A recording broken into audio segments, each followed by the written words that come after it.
पश्चिम महाराष्ट्रातला आनंदाला कारण आहे ऊस, आणि आपल्या भागातला आनंदाला कारण आहे कापूस.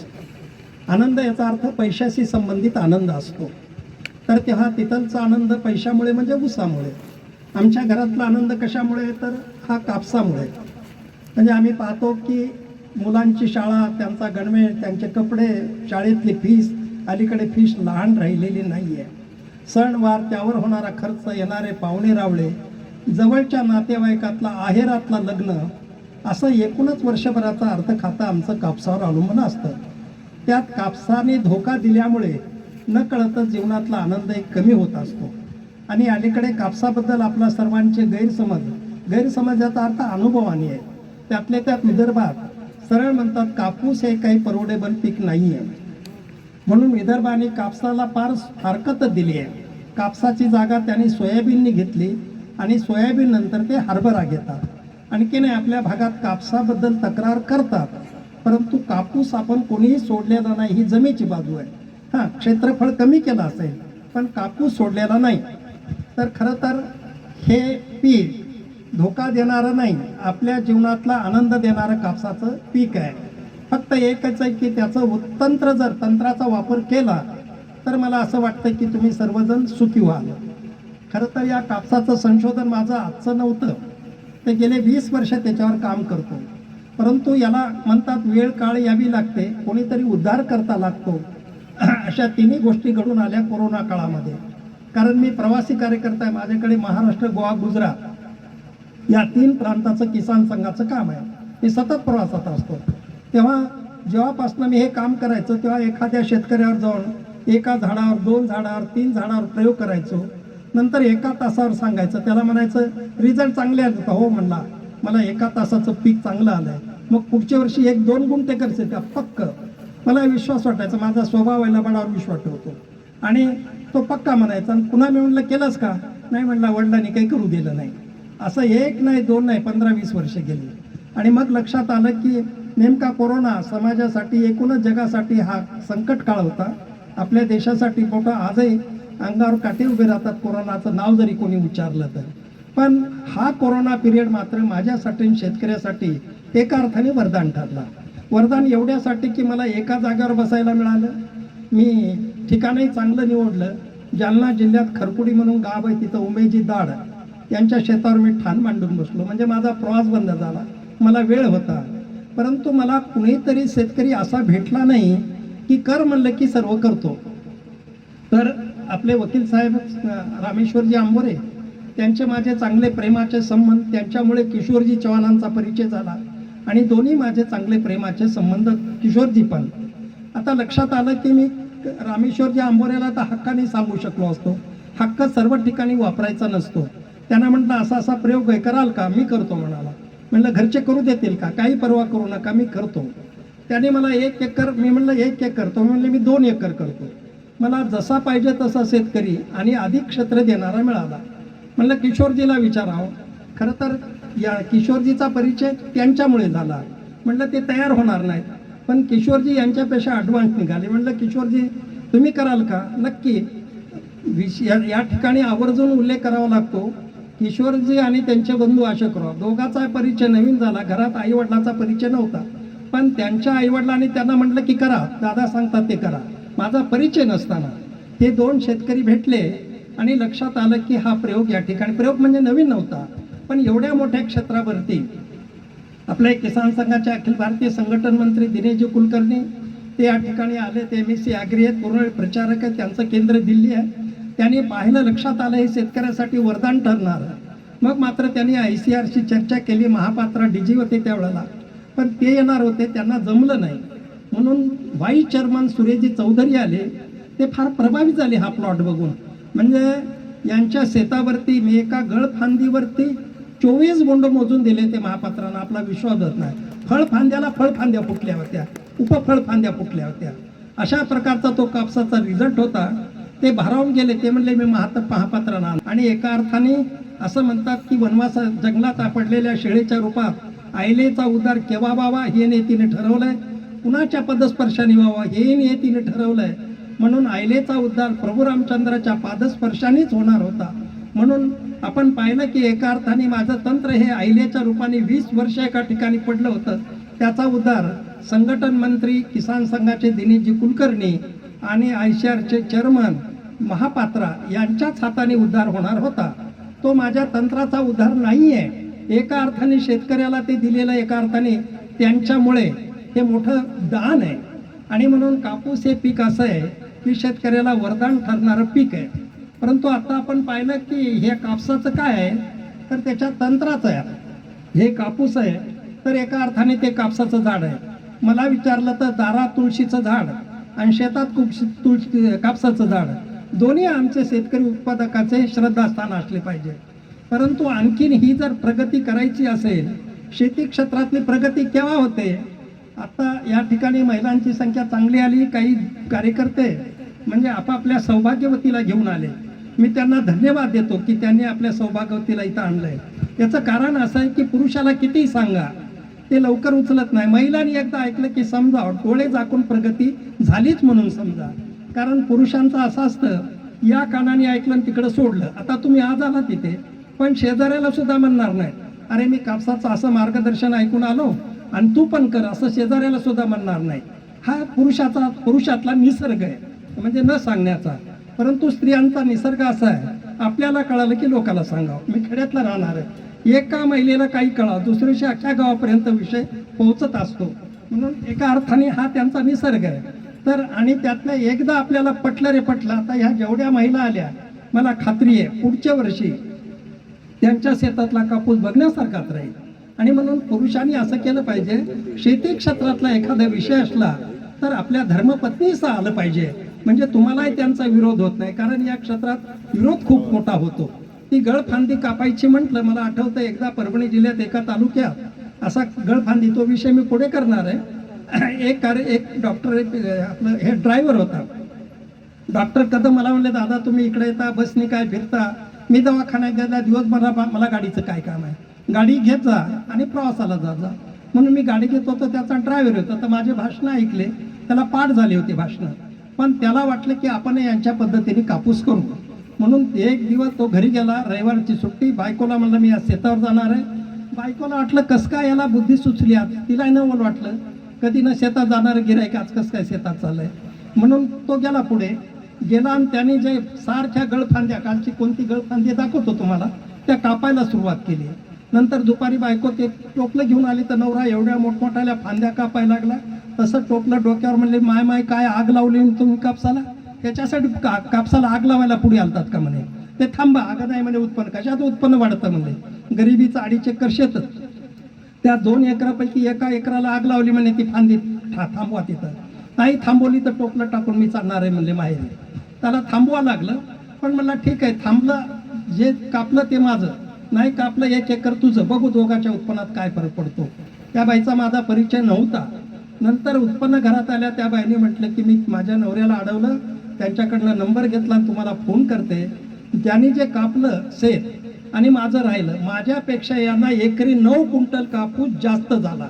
मी जर अडवलं नसतं तर माझं केवढं दैन्य दूर झालं असतं. पुढच्या वर्षी त्या बाईने स्वतः मनावर घेऊन नवऱ्याला म्हणली आता नाही मला कळालंय मी कापूस करणार आहे. आणि पुढच्या वर्षी पुन्हा फोन आला, ते म्हणले दादा लय मी गरीब आहे. आता की नाही गरीबाच्या शेतावर लई मोठाले लोक कारी घेऊन बघायला यायला लागलेत. बघा एक बोंड असं वाळकासारखं झालंय. आपण पाहतो की हे जे रिझल्ट आहे तेच कापूस आहे, तुम्हाला 6 क्विंटल कापूस देतो. तोच कापूस आहे की माझ्या पद्धतीने केला तर कमीत कमी 20 क्विंटल कापूस देतो. परभणी जिल्ह्यात गंगाखेड तालुक्यात परवाला एका महिलेचा परभणी कृषी विज्ञान केंद्राने कार्यक्रम ठेवला, तिचा सत्कार केला, गोदावरी शिंदे म्हणून. त्या बाईने ठिबक नाही, पाणी नाही, वरच्या पावसावरती एकराला सुद्धा 2-4 गुंठे कमीच असलेलं शेत 24 क्विंटल एकरी कापूस घेतला. तिचा मला फोन आला, ती म्हणली दादा फर्दर जर मी घेतला आणखीन 10-12 क्विंटल मला आरामात होतो, म्हणजे माझा 35 ते 38 एकरी क्विंटल कापूस जाईल. मी घेऊ का दुसरं घेऊ? म्हणलं बिलकुल फर्दर ठेवू नको. आणि नंतर तो काढला, लक्षात आलं ज्वारी घेतली तिने. आता ज्वारी इतकी बघण्यासारखी आहे तिची, सेकंड क्रॉप. म्हणून माझ्या पद्धतीमध्ये कापूस एप्रिलपर्यंत ठेवण्याची गरज नाही, कापूस निघून जातो आणि सेकंड क्रॉप तुम्हाला घेतो. आता न परवडणारा कापूस आणि परवडणारा कापूस असे कापसाचे 2 प्रकार आहेत. आता आपला कापूस आहे, या कापसाचं उत्पन्न साधारणपणे एकरी 5 ते 6 क्विंटल आहे, म्हणजे न परवडणारा कापूस आहे. आता म्हणजे मग काय, हा कापूस आहे, कापसावरती 2 प्रकारच्या फांद्या असतात. खाली येतात तिला गळफांदी म्हणतात आणि वर जे असतात तिला फळफांदी म्हणतात. आता गळफांदी आणि फळफांदीमध्ये काय फरक आहे हे बिंदू मात्र तुम्ही सर्वांनी आवर्जून लक्षात ठेवा. गळफांदी काय करते, खालून 3 फांद्या असतात, काय याला 2 असतात. साधारणपणे त्या पहिल्यांदा निघतात, नंतर थोड्या बाजूला जातात आणि उंच वाढतात. तिची जाडी कापसाच्या खोडा एवढी जाड असते, तिची उंची कापसाच्या उंचीला ती कॉम्पिटिशन करते. परंतु एवढी उंच वाढत असली तरी तिला जेवढे फळं लागायला पाहिजे बोंड तेवढे लागत नाही आहेत. या 3 फांद्या काय करतात, आपण एकूण कापसाच्या झाडाला टाकलेला खत 70% खत त्या 3च फांद्या खाऊन टाकतात. राहिलेल्या 30% मग त्या झाडावर 12, 13, 14 जेवढ्या फळफांद्या असतात त्या फळफांद्याच्या वाट्यावर फक्त 30% खत येतो. हा कमी अन्नरस मिळाल्यामुळे मग त्या फळफांद्याची लांबी वाढत नाही, फळफांद्यावरती पाते बोंडाची संख्या वाढत नाही. साधारणपणे सुरुवातीला 7-8 पातं लागतं, पण हळूहळू गळतं. मग आपण म्हणतो की कापसात काहीतरी बिमारी आली आहे, पाते गळ झाली आहे. बिमारीने गळणारा वेगळा आणि अन्न कमी पडल्यामुळे गळणारा वेगळा. इथं त्या फळफांदीवरचं कुपोषण घडायला लागलंय. मग त्या फळफांदीच्या बोंडाला 3च बोंड जगवण्याची क्षमता तिच्यातल्या अन्नरसाचे, बाकीचे आपोआप गळून पडतात. मग एका फळफांदीवरती शक्यतो 3 शक्यतो क्वचित नाही तर 2 किंवा 1च बोंड होतं. आता अन्नरस न मिळाल्यामुळे त्या बोंडाचं पण वजन कमी होतं. आणि मग आपण गावात तर सांगतो, मग अंतर किती आमचं, अंतर आपण पाहिले ह्या 3 फांद्या बाजूला जाऊन वर वाढल्या. मग सुरुवातीला आता थोडा शेतकरी 4x1 वर आलाय. सुरुवातीला शेतकऱ्याच्या कापसाचं शेतातलं अंतर 3x3, 4x2, 5x2, 6x1 असं अंतर ठेवायचा. 3x3 केलं तर मध्ये जाता यायचं नाही म्हणायचं आपलं चुकलं, उद्या पुढच्या वर्षी 3x4 अंतर वाढवायला लागलं आणि रोपाची संख्या कमी व्हायला लागली. म्हणजे आपणच आपल्या हाताने पायावर दगड मारून घ्यायला लागलो. म्हणजे ते शेतकऱ्याची चूक होती का, बिचाऱ्याला त्याच्यातली माहिती नव्हती. आणि म्हणून आपण पाहिलं की एकरी रोपाची संख्या कमी केली आणि कमी केल्यामुळे आणखीन त्या गळफांद्याला अन्नरस घ्यायला वाव मिळाला. मग कापसाच्या झाडापायची गळफांद्या भल्या ठोकर होतात आणि त्या झाड वाढतात. आता शेतकऱ्याचं या क्षेत्रातलं अज्ञान असल्यामुळे तो गावात मात्र गावातल्या वट्यावरती, आता काही जण कुचरवटा म्हणतात, पण गावातल्या वट्यावरती गप्पा मारत असताना ते म्हणायचे माझा कापूस आहे, कसला आहे, मध्ये कसं ते जाता येत नाही, 5-2 अंतर आहे, मध्ये जाता येत नाही असा कापूस आहे, पीठ कापूस आहे. उंची आमच्या गावातला कसलाही उंच मनुष्य माझ्या कापसात दिसत नाही. म्हणजे झाडाच्या उंचीला त्याला कापूस चांगला आला असं वाटायला लागलंय. वाढणाऱ्या गळफांद्या फारच चांगलं, त्याला गळफांदीचं भूषण आणि उंचीचंही भूषण वाटायला लागलं. वास्तविक पाहता हे दोन्ही त्याच्या उत्पन्नातले अडसर आहेत. आणि म्हणून इथं ह्या ज्या गळफांद्या आहेत मी त्याला पुतना मावशी म्हणत असतो. शेतकऱ्याची या उत्पन्नातली पुतना मावशी आहे. ही जर आम्हाला कट करता आली मग मात्र पूर्णपणे अन्नरस आपल्या ह्या खोडाला मिळणार आहे.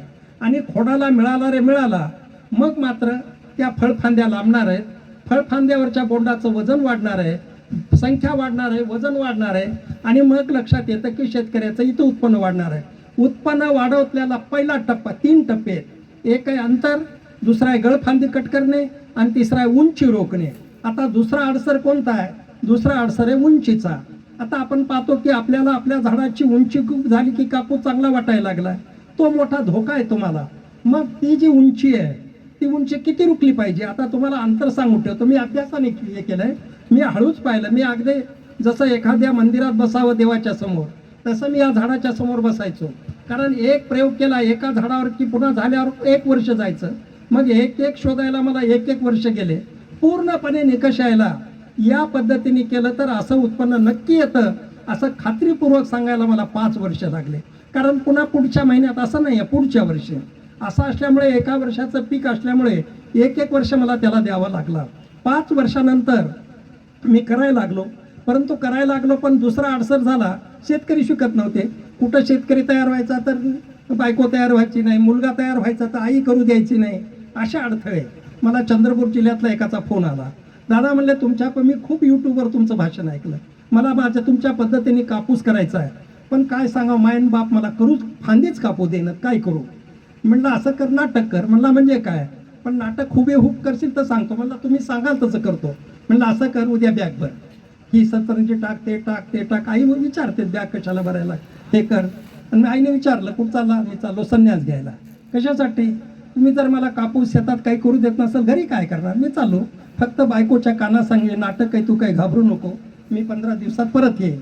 पण म्हणला माझं लग्नच झालं नाही. म्हणलं सोड्याहून पिवळं, फारच भाग्यवान आहेस म्हणलं. तेव्हा तू असं कर, पण हे नाटक चांगलं कर. मग बॅग भरली. आई म्हणली कशाला बॅग भर? मला जायचं. मला कुठं जायचं आहे सांगता येत नाही मला. म्हणजे नाही, मला संन्यास घ्यायचा. संन्यास का? काय करू मला घरी बसून? तुम्ही शेती करू देत नाही, मला माझ्या पद्धतीने कापूस करू देत नाही. वडील आले, ती बॅग भर, सोड म्हणजे. सोडणार नाही मला. तुम्ही दोघंही शेती करा, मी चाललो म्हणला संन्यास घेऊ. मग दोघंही समजायला, आई अना शब्द घालायला लागली, बाप असं कर म्हणले, आम्ही शेतासुद्धा येत नाही, तुला जे करायचे ते कर. पक्क का म्हणला, मग बॅग सोडतो. पक्क म्हणले, करार झाला. नंतर गळफांद्या कापल्या, उत्पन्न झालं. मग त्याची आई शेतात गेली, आई वडील गेले आणि मुलाकडून नंबर घेऊन त्या आईने मला फोन केला. आणि हे सगळं झालेलं नाटक आईने मला सांगितलं. मग अशा प्रकारे ती म्हणली, लई तुम्ही लई तुमच्या आमच्यावर उपकार आहेत म्हणे. तो याच्यामुळे आमचा फायदा झाला, मुलाला करू देत नव्हतो. तेव्हा कुठं आई वडील आडो येतात, असं घरातल्या कुणाच्या न कुणाचा तरी विरोध व्हायला लागला. याच्यातही बरेच वर्ष गेले. तेव्हा असं जात मग उद्धाराची वेळ आली. ती या दोन शेतकऱ्यांच्या शेतामुळे. तुम्हाला आश्चर्याचा धक्का सांगतो, या 2 एकरामुळे कापसाने किती उडी मारावी. किशोरजीच्या शेतावर, आंबोरीजीच्या शेतावर अगदी परभणी, नांदेड इकडून रोज गाड्या यायच्या.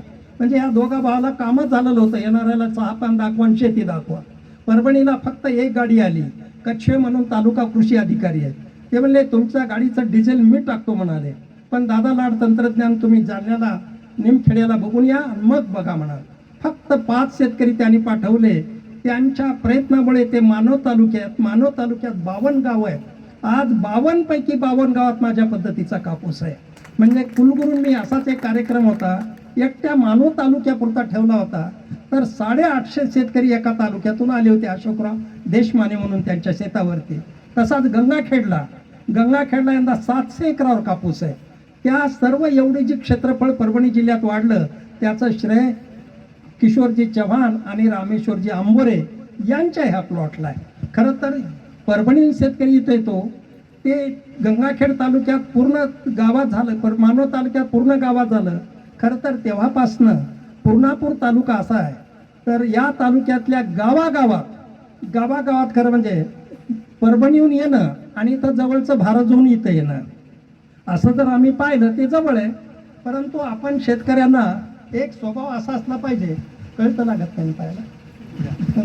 शेतकऱ्याचा स्वभाव असा असला पाहिजे, कुणाचा कापूस चांगला पीक काय असो, कापूस, ज्वारी, सोयाबीन, जाऊन तिथं बघितलं पाहिजे, त्याला विचारलं पाहिजे, अरे काय केलं. शेतकरी पहिला प्रश्न विचारतो, त्याचं ठरलेलं असतं. एखादं पीक सोयाबीन चांगले, कोणतं बियाणं आहे म्हणतो, म्हणजे ते क्रेडिट बियाणाला देतो. आता बरेच जण यांना विचार, हे कापसाचं बियाणं कुठं मिळतं, तर ते तंत्राचं उत्पन्न आहे, कापसात याचं बियाणाचं उत्पन्न नाही आहे. कोणतंही बियाणं आणा तुम्ही. आणि मग असा शेतकऱ्याचा स्वभाव नसल्यामुळे असा असता तर परभणी जिल्ह्यातला मानवत तालुका आणि जालना जिल्ह्यातला जाफराबाद तालुका दोन्ही सारखे तालुके राहिले असते.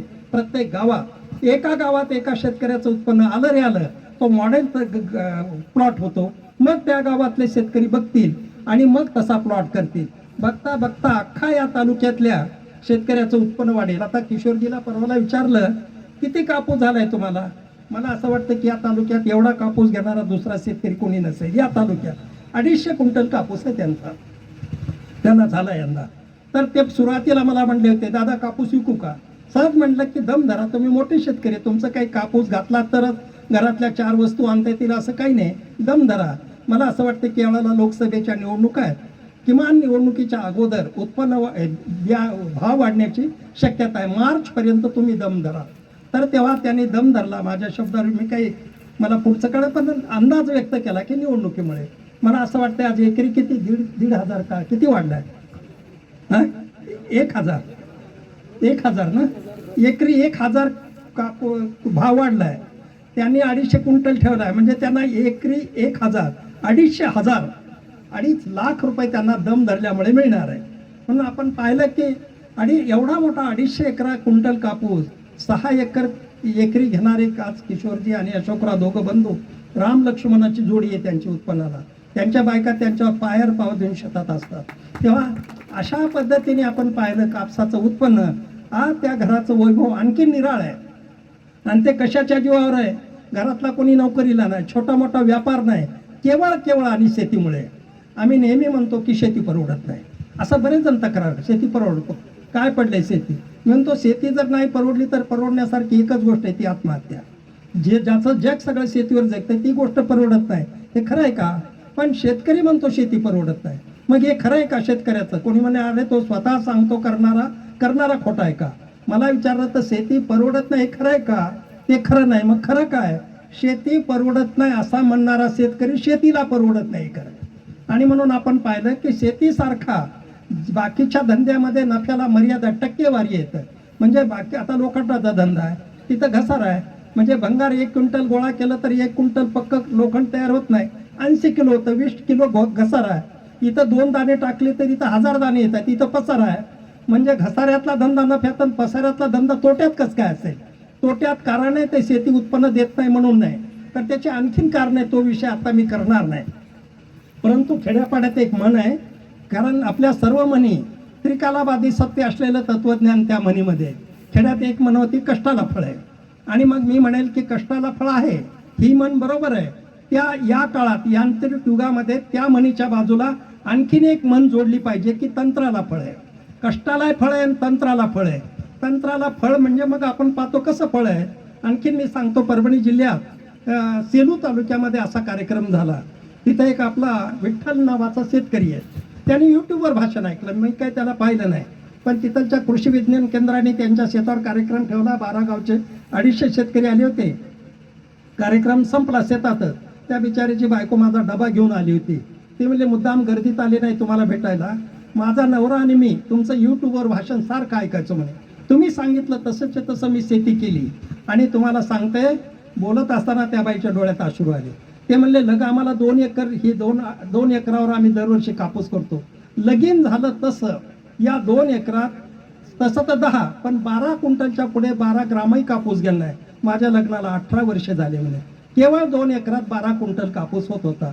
तुमच्या तंत्राने कापूस गेला आणि या 2 एकरात मला 38 क्विंटल कापूस झाला. मग आपण पाहू, जी 2 एकरात 10 क्विंटल कापूस घेत होती ते तिच्या कष्टाचं फळ होतं. 2 एकरात 38 क्विंटल कापूस आला, हे तंत्राचं फळ होतं. आणि तंत्र आणि कष्ट या दोन्हीची सांगड घातल्यानंतर आता सूर्यप्रकाश एवढं स्वच्छ आहे की या तंत्रामुळे शेतकऱ्याचं 3 पट उत्पन्न वाढतं. अगदी 30-32 पर्यंत फरदडपर्यंत शेतकरी गेलेले आहेत. पण असं कोणी एखाद्याला सांगितलं की काही ठोकायला लागलं, म्हणतात कसे आता होतं एकन सांगता दुसरं, संशय फार आहे आपल्या मनावर. आणि ज्ञानेश्वर महाराजांनी ज्ञानेश्वरीत वर्णन केलंय, आगा संशयावनी थोर अन्य पाप नाही घोर. संशय न घेता स्वतः जाऊन बघा ना, अंतर आहे का? एवढी किक मारून आपण कुठेही जात असतो. खरं तर किशोरजीच्या शेतावर आणि वकील साहेबाच्या शेतावर या तालुक्यातलं एकही गाव असं नसायला पाहिजे होतं, कुणी ना कोणीतरी कापूस बघायला गेला नाही. आणि मला असं वाटतंय, नाही झालं तर झालं, या कुठेतरी चूक. आज इथं कुठून लोक यावेत? बदनापूर तालुक्यातून आज कुठून यावेत? आश्चर्याचा धक्का बसेल, नांदेड जिल्ह्यातल्या कंधारहून आले. नांदेड जिल्ह्यातल्या कंधार तालुक्यातले शेतकरी इतक्या दूर येऊ शकतात, त्यांना रेल्वेने जालन्यापर्यंत प्रवास करावा लागला, तिथून गाडी करून इथं आले. पण आज असं व्हायला पाहिजे, या तालुक्यातला, तसा तालुका फार मोठा नाही, या तालुक्यातलं एकूण एका गावातलं एक गाव येणार, पण पूर्ण गावाची उपस्थिती राहायला पाहिजे. मग आपण कल्पना, आता समजा कोणी असं म्हणे, आता त्या बाईचं विचारलं की विठ्ठलचा शेतात 10, विठ्ठल म्हणे माझं 10 क्विंटल घेत होतो, आता मला 38 क्विंटल झाला. माझं जवळजवळ ह्या तंत्रामुळे माझं 28 क्विंटल उत्पन्न वाढलं. तो म्हणेल माझं वाढलं. मी तसं म्हणणार नाही, मी म्हणेल की या तंत्रामुळे या देशाचं 28 क्विंटल उत्पन्न वाढलं. शेतकऱ्याच्या उत्पन्नात मी देशाचं उत्पन्न धरत असतो. मग भारत माता की जय, भारत माता की जय घोषणा दुसरी तिसरी आपण कृतीतनं म्हणणार. एखाद्या वेळेला आपण घोषणा देणार नाहीत, भारत माता की जय असं म्हणणार नाही, पण आम्ही कृती करू की ज्या कृतीत भारत माता की जय ही घोषणा आलेली आहे. उत्पन्न वाढवणं ही राष्ट्रीयता आहे आमची. म्हणून सीमेवरचा जवान, शेतकऱ्यातला शेतकरी समान पातळीवरचे भागीदार आहेत राष्ट्रीयतेचे. पण या पद्धतीने आपण म्हणून ह्या ज्या गळफांद्या आहेत आपण त्याचा जरा विचार करू. उंच झाड धरा, इथं धरा, याच्यावर इथं अरे वर घे, हां ठीक आहे. आता 1, 2, 3 ह्या 3 पुतना वंश म्हणजे गळफांद्या आहेत. आता ही गळफांदी बघा, इथं जर दाबली असेल बरोबर उंची या 3 आहे. आता ही फळफांदी आहे, ही फळफांदी आहे, ही फळफांदी आहे, ही फळफांदी आहे. एक मिनिट.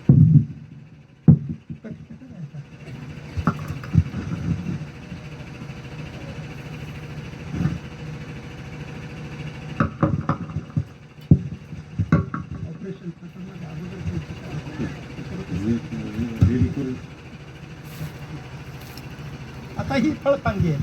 काय या फळफांदीचा आकार आहे? आकार कधी वाढणार नाही. पुन्हा याच्यात ही जर फळफांदी असते हिला किती बोंड लागतील? आकार कॉन्स्टंट. आता ही फळफांदी आहे, पण बघू शकता आकार एकच बोंड आहे, एकच बोंड आहे, एकच बोंड आहे, एकच बोंड आहे. अर्थ इथं गळा आलं, इथं एक बोंड आहे आणि हा आकार आहे.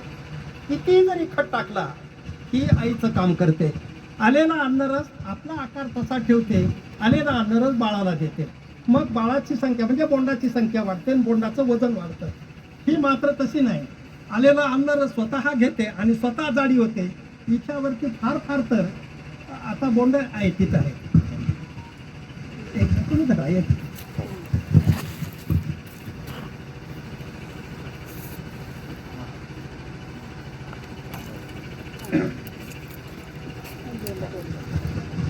माझा एक हात सुद्धा मारून टाकला बरं झालं, दोन्ही झाले.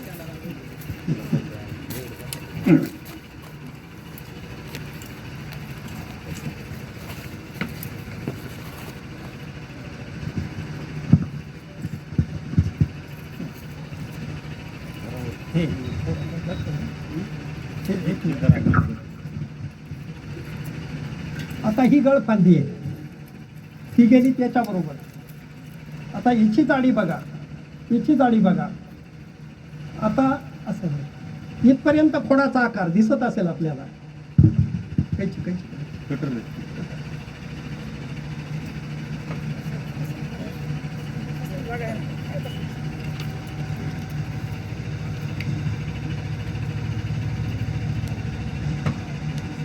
आता इथपर्यंत खोडाचा आकार जाड आहे, इथून बारीक व्हायला सुरुवात झाली. कारण ह्या दोन्हीने आता ह्या फळफांदीचा आकार, ह्या फळफांदीचा आकार आणि या गळफांदीचा आकार फरक आहे.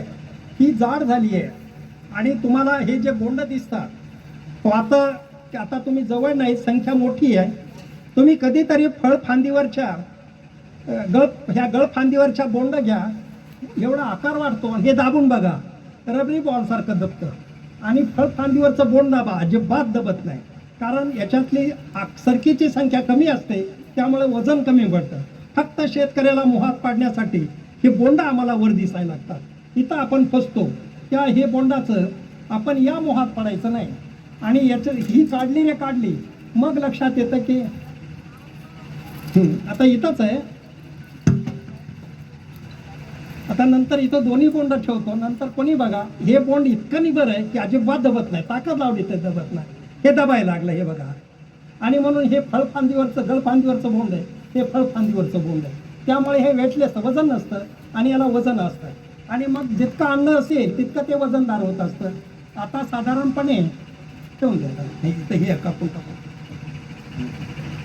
आता इथं साधारणपणे कापूस लावल्यापासून बरोबर 40 दिवसाला ही गळफांदी लक्षात येते. अंतर किती ठेवायचं तुम्ही विश्वास ठेवा, 3x1. 3x1 म्हणजे आताच मला एक शेतकरी म्हणाले माझी लई जमीन काळीची आहे. म्हणलं आमच्या एवढी तर नसेल, म्हणजे परभणीची माझी म्हणजे परभणीची आहे. गोदाकाठ आहे, 40-50 फुटावर खडक लागेल. तुमचा पूर्ण तसाच आहे पूर्ण भाग. तर काळीची हलकीची बिलकुल पर्वा करू नका, अजिबात दाटणार नाही. कारण तुम्ही 3x1 अंतर लावलं तर रोपाची संख्या किती बसायला लागली? 14,000. रोपाची संख्या 14. आता तुम्ही 2 बाय वगैरे करून साधारणपणे एकरी कोणाचं 7,000 कोणाचं 8,000 बस एवढी रोपाची संख्या होती.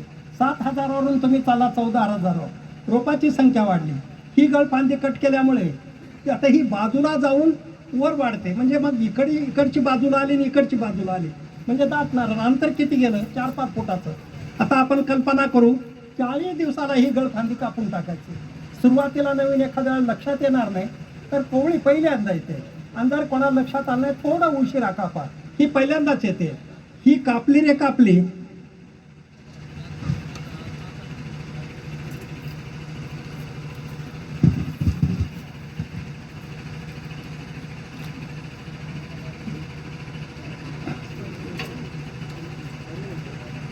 शेतकऱ्याला एक इकडची असल्या एक आठवडा लागेल एकाच करायला.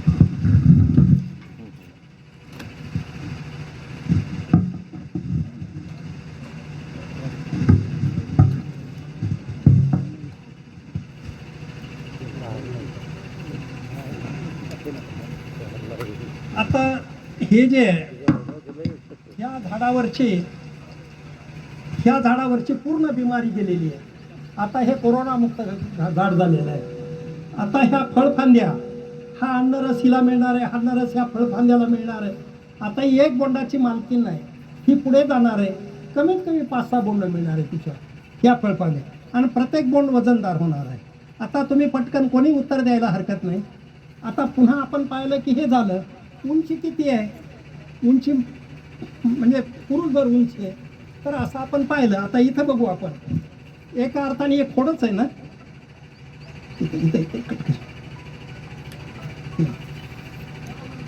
आता हे एका अर्थाने कापसाचं खोडच आहे. फळ फांदीचा सुद्धा आकार याच्यापेक्षा मोठा आहे. आता हे इतकं बारीक, तर याच्यावरचं कापसाचं वजन काय असेल? 1 ग्राम तरी भरेल का? आणि म्हणून ज्याला कायिक वाढ म्हणतात, ही कायिक वाढ जर आम्हाला रोखता आली, म्हणून आपण किती रोखायचा, कुठून? तर साधारणपणे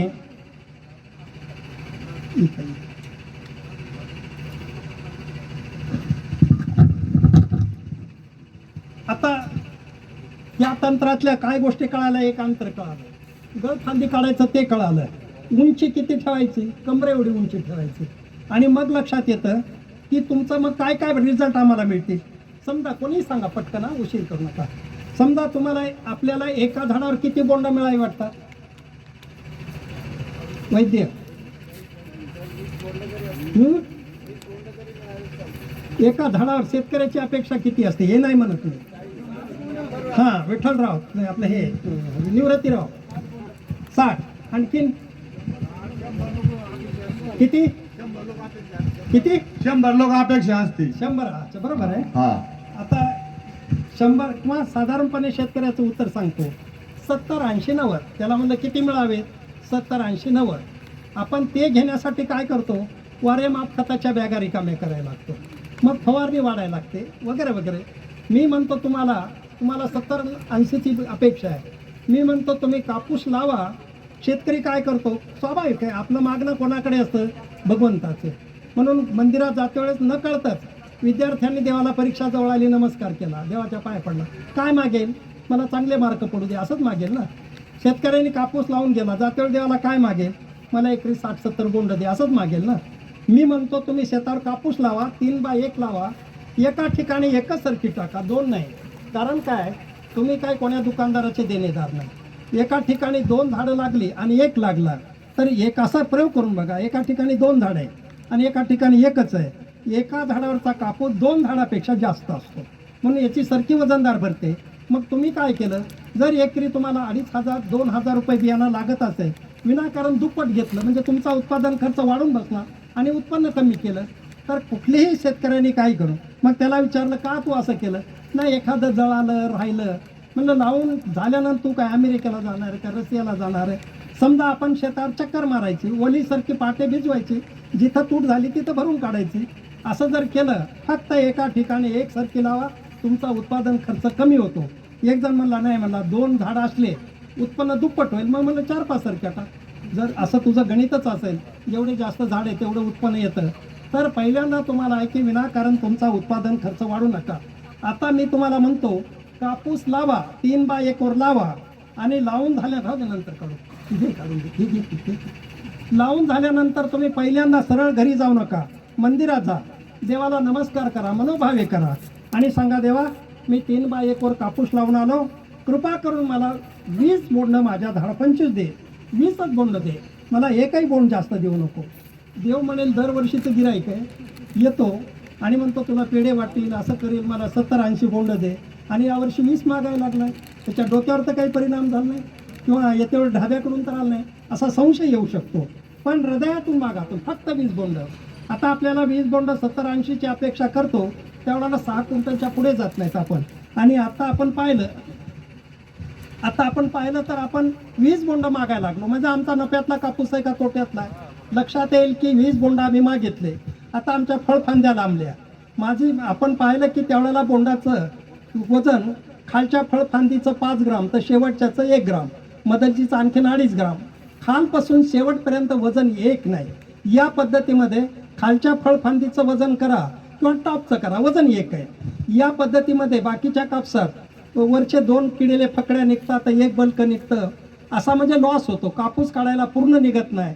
या पद्धतीमध्ये एकही फकडी निघत नाही, पूर्ण बल्क बोंड आणि कापूस वेचायला कमी. म्हणजे जी बाई एकरी एक दिवसात 50 किलो कापूस वेचते ती बाई या पद्धतीला कापूसांना 70-80 किलो वेचू शकते. इतका वेचायला सोपा कापूस आहे, बल्का कापूस आहे, सरकीची संख्या जास्त आहे आणि बोंडाचं वजन कमीत कमी 7 ते 8 ग्रामापर्यंत भरतं, 7 ते 8 ग्राम. मग आपण असा विचार करू, आपण देवाला किती मागितलाय कापूस एका झाडावर? उंची किती सांगितली ते सांगा, उंची किती सांगितली आहे? 3 ते 4 फूट. 3.5 फूट नाही आपल्याला कळत. समजा कर्मचाऱ्यांचं माप आहे सेंटीमीटर आहे, इंच आहे, फूट आहे, मीटर आहे, वगैरे वगैरे. आमचं शेतकऱ्याचं माप आहे गोट्या एवढं, गुडघ्या एवढं, मांडी एवढं, कमरे एवढं, छाती एवढं, डोक्या एवढं. आपण शेतकऱ्याच्या भाषेत बोलायचं झालं, आपल्या कमरे एवढी ज्याची उंची जेवढी आहे त्याने आपल्या कमरे एवढं फक्त झाडाची उंची ठेवायची. मी नेहमी म्हणत असतो, समजा काही संशय आला तर घरात काही संशय आला तर मुलगी एकदम आपल्याला मार्गदर्शन कुठं मिळते? आईला फोन लावते, कारण तिला माहिती आहे आई मला बरोबर सांगते. आईला विचारलं की आई सांगेल ती प्रमाण. म्हणून आपण पाहिलं की आपली सुद्धा आई आहे. आपण नाही शास्त्रज्ञाला सोडा, आणखीन कोणाला सोडा, तुमच्या आईला विचारा ना. तुमची आई म्हणजे घरातली नाही, आपली आई घरात एक आहे आणि पंढरपुरात एक आहे. आपलं माहेर कोणतं आहे? माझं माहेर पंढरी, माझे माहेर पंढरी. संतांनी म्हटलं आल्यानं संसारा पंढरपुरा जारे. का पंढरपुरा? माहेर आहे तिथं. आपण तिथं विचारा. एक शेतकरी कापूस लावला, आषाढी वारीला गेला आणि पांडुरंगाच्या समोर उभं राहिला. त्याने सांगितलं देवा मी कापूस लावून आलो. शेजारी वेगळा सांगतो, शास्त्रज्ञ वेगळा सांगतो, दुकानदार वेगळा सांगतो. मला कळतच नाही कोणाकोणाचं ऐकावं म्हणून तुला विचारतो, खरं सांग माझ्या कापसाच्या झाडाची उंची किती ठेवू? माझ्या झाडाच्या कापसाची उंची किती ठेवू? असं विठ्ठलाला विचारल्या विठ्ठलाने कमरेवर हात दिले. म्हणजे तू तुझ्या कमरे एवढी उंची ठेव. आता कंबर एवढी बरोबर 3.5 फूट आहे. एवढी उंची तुम्हाला उत्पन्न देणारी उंची आहे. गळफांद्या काढणं तुम्हाला उत्पन्न देणार आहे. वरची काही वाढ रोखली तुम्हाला उत्पन्न देणार आहे. आणि मग आम्ही हिशोब करू, आमच्या झाडावर आहेत 20 बोंड, तर 7.5-8 ग्राम बोंडाचं वजन भरतं. पण आपण 7ही सोडू, 8ही सोडू, 6ही सोडू, 5 ग्राम तर कुठं गेलं नाही. 1% 5 ग्राम वजन मिळतं. 5 ग्राम जरी झालं तर एका झाडावरती किती ग्राम कापूस मिळायला लागला आम्हाला? 100 ग्राम. एका झाडावरती 100 ग्राम कापूस मिळायला लागला आणि हमखास मिळणार आहे. तुमच्या शेतात रोपाची संख्या किती आहे? 14,000. म्हणजे एका एकरात किती क्विंटल व्हायला लागला? 14 क्विंटल. म्हणजे तुम्ही 6 क्विंटलवरून 14 क्विंटलवर गेला. पुन्हा उत्पादन खर्च तुमचा कमी झाला. एक तर कमी बिया वापरल्या. आता आणखीन आपण असं करू, याच्यातला फायदा, उंच कापूस असणं, खालचे बोंड सडतात, खाली इतका अंधार होतो, पावसाळ्यात सडतात. इथं कमी उंची असल्यामुळे बुडापर्यंत सूर्यप्रकाश खेळायला लागलेला आहे. तिसरी गोष्ट अशी आहे, आता एवढा उंचीला कापूस म्हणल्यावर जो तुम्हाला खत लागतो, आता त्याच्या निम्म्याच्या खतात तुमचं निम्मा खत आणि औषधाची फवारणी, इतक्या उंचीचा कापूस फवारणं आणि कमरे एवढा, औषध कमी लागेल का जास्त लागेल? औषध कमी झालं. वेळ कमी लागेल का जास्त लागेल? एवढ्या उंचीचा कापूस फवारताना स्वतः आंघोळ करायला का झाडाला आंघोळ घालते काही कळत नाही. आणि म्हणून आपण पाहिलं तर औषधाचा खर्च वाचला, खताचा खर्च वाचला, वेळेचा खर्च वाचला. आता एकूण जेवढा खर्च करत असाल त्याच्या फक्त निम्म्या खर्चामध्ये तुमचा एकरी 14 क्विंटल. हे 14 कशासाठी सांगितलं? कमीत कमी, याच्यापेक्षा कमी होऊ शकत नाही. आणि जर शेतकऱ्याचं व्यवस्थापन चांगलं असेल, जर तुम्ही अशा प्रकारचं वेळची वेळी, काळाला उत्पन्न घटायला काय कारण असतं? जी गळफांदी आहे ती बरीच वाढू देतो, तिथं तुमचं उत्पन्न घटतं. चूक करतो आम्ही. किंवा उंची खूप वाढू देतो मग घटत. किती जरी म्हणलं त्याला कमरे एवढं, नाही म्हणलं तर शेतकरी छाती एवढी उंची नेतोच. तर ही चूक करू नका तुम्ही. तुम्हाला उंचीत फार मोह अडकलेला आहे आणि माणसाचं मोहाने इतकं नुकसान केलं आहे. घरातल्या म्हणजे शेतातल्या मोहाने अर्थ धोक्यात आला आणि घरातल्या मोहाने परमार्थ धोक्यात आला. अर्थही गेला आणि परमार्थ गेला, शिल्लक काय राहिलं? असा जर विचार केला तर आपण मोहाला आवरायचं. याची उंची मात्र हे होत. मला एका सिल्लोड तालुक्यातल्या एका शेतकऱ्याचा फोन आला, दादा म्हणलं आम्ही शेतात आलो, तर नवरा बायको आले. त्या बाईचा मला फोन आला, दादा आम्ही दोघंही आलो. मी म्हणायला लागले की दादानी सांगितलं तसं कट करू आपण कापूस. तो मला नाही का जरा उंची वाढू दे, लईच लहान वाटायला लागला. आणि म्हणून मी म्हणलं बोला त्यांना. मी सांगितलं अरे म्हणलं पंडित मी काय सांगितलं नाही दादा, मला फार लहान वाटायला लागले. म्हणलं त्याच्यातच फायदा आहे. पण त्या दिवशी म्हणलं ठीक आहे. त्याच्या बायकोला म्हणलं 2 दिवसांना नवऱ्याला घेऊन ये पुन्हा. गेले 8 दिवस पाऊस उघडला नाही. ज्यावेळेला शेतात आले त्यावेळेला कापूस गेला डोक्याला. आणि मग त्याचा मला फोन आला, आम्ही फार मोठी चूक केली. म्हणून तुम्ही लक्ष पाळा, याच्या 3.5 फुटाच्या पुढे 1 इंच सुद्धा उंची जाऊ द्यायची नाही. या पद्धतीने जर गेलात तर तुम्हाला सांगतो कमीत कमी 14 क्विंटल, मग 8 ग्राम 10 ग्राम. किशोरजीच्या शेतामध्ये प्रत्येक बोंड कोणतं 9,800 होतं, 9,900 होतं, 9,700 होतं, पण 950 वजनाचं बोंड पूर्णपणे 9 ग्राम 500, 9 ग्राम 600चं असं बोंड तिथं भरलं. आणि म्हणून आपण पाहतो की सामान्य शेतकरी ज्याला पाणी नाही त्याचा आता जेवढा शेतात कापूस होतो त्याच्या दुप्पट नक्की येणार आहे. ज्याला पाणी आहे त्याचा तर नक्की. आणि त्यातल्या त्यात मल्चिंग जर आम्ही केलं तर आपल्याला मल्चिंगचे रिझल्ट माहिती आहे. लोक टरबूज मिरची घेतल्यानंतर किती वाढ होते. तसं मल्चिंग याला 3 फुटावर 1 जर केलं त्यावेळेला मात्र तुमचं बोंडाचं वजन 9 ग्राम. आम्हाला 5 ग्राम जातो त्यावेळेला 14 क्विंटल कापूस होतो. 9 ग्रामाचं बोंड झाल्यानंतर किती कापूस होईल कल्पना करा. साधारणपणे 30-35 पर्यंत तुम्ही आरामाने जाऊ शकता. आणि म्हणून हा मग इतकं जर उत्पन्न देतो आम्हाला कापूस, हे कापूस परवडेबल पीक आहे का नाही आहे. आणि एवढा आता किशोरी 250 क्विंटलाचा पैसा घरातला आनंद आहे ना. असा प्रत्येक शेतकऱ्याने तर अशा प्रकारचा ह्या कापसाकडे न परवडणारं पीक मात्र असं समजू नका. आणखीन एक फायदा आहे की इथं नोव्हेंबर महिन्यापर्यंत पूर्ण उत्पन्न देऊन तो शेताच्या बाहेर जातो. मग तुमच्याकडे पाणी असेल तर गहू घेऊ शकता, कमी पाणी असेल तर हरभरा घेऊ शकता, नाहीतर नंतर कांदा घेऊ शकता, फारच कमी पाणी असेल तर तीळ घेऊ शकता. सेकंड क्रॉप काही घेऊन पुन्हा पिकाचा फेर पालट होऊन पुन्हा पुढच्या वर्षी त्या जागेवर तुम्ही कापूस घ्यायला मोकळे आहात. तेव्हा एका अर्थाने शेतकऱ्यासाठीचं वरदान असलेलं अशा प्रकारचं हे कापसाचं पीक आहे. आता जर समजा याच्यातल्या आणखीन काही जणाला संशयच असेल तर एकदम संशय जात नाही, मी समजू शकतो. मी त्यांना विनंती करेन, समजा तुमच्या एकूण शेतापैकी फक्त 10 तासावर 5 तासावर तर प्रयोग करा. नंतर तुमची 5 तास म्हणतील, तेच कानाला पकडतील, म्हणतील तू ऐकलं नाही, चूक केली, आणि तेच 5 झाडं सांगतील पुढच्या वर्षी याच पद्धतीने कापूस कर. त्या झाडाने सांगितलेला मग मात्र तुम्ही विश्वास ठेवा. म्हणून शेतकरी हा प्रयोगशील असला पाहिजे. कोणताही प्रयोग नाही पटला तर पहिल्यांदा 2 तासावर, 1 तासावर, गुंठ्यावर, अर्ध्या गुंठ्या प्रत्येक शेतकरी प्रयोगशील असला पाहिजे. अशा पद्धतीने गेल्यानंतर लक्षात येईल की शेतकऱ्याच्या जीवनात खूप आनंद या शेतीमुळे होतो. आणखीन शेतीचं व्यवस्थापन कसा वगैरे वगैरे हा मुद्दा शेतीतला खूप. शेती एक मोठं शास्त्र आहे. शेतकऱ्याला पुन्हा व्यवस्थापन नियोजन सांगणे स्वतंत्र एखाद्या सत्रात मांडण्याची आवश्यकता असते. आज आपण पाहिलं, मला अंबोरे वकील साहेब म्हणले दादा लवकर सुरू करू, जरा ऊन आहे यावेळेला. म्हणलं ऊन, पाऊस आणि थंडी या तिन्ही गोष्टी शेतकऱ्याच्या पाचवीलाच पुंजलेल्या आहेत म्हणलं. कारण त्यांचा आणि यांचा रात्रंदिवस संवाद या 3 गोष्टी, तरी पण मांडव ह्या गरमीचा असा होऊ शकतो. जरी एखादं सत्र संपलं, कार्यक्रम संपला असं समजू नका. कारण विद्यापीठातून कुलगुरू यायलेत, एवढ्या मोठ्या संख्येने तुम्ही दिसलात, त्यांना केवढा आनंद होईल. त्याच्या आनंदासाठी तरी आत्ताचं सत्र जरी संपलं तरी मला वाटतं की तुम्ही विचारू नये. तेव्हा